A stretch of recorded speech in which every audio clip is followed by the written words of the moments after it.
Anong name mo? Vincendo Campo po. Taga saan ka? District 8 po, Ternate.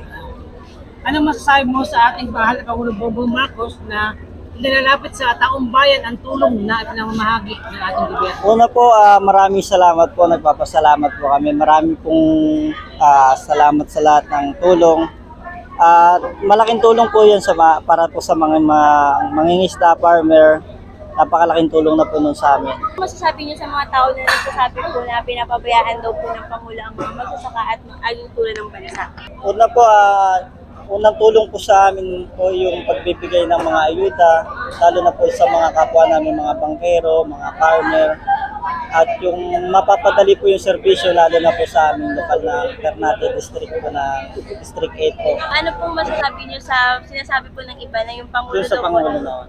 hindi daw po binibigyang halaga ang mangingisda at agrikultura? Naman po sa mga nagsasabi po na sa Pangulo na hindi pinahalagaan yung mga at hindi nagagawa yung mga tuntunin, mag-isip po muna kayo. Tignan nyo po muna yung mga kilos at pag-aralan nyo rin po yung mga ginagawa ng ating Pangulo.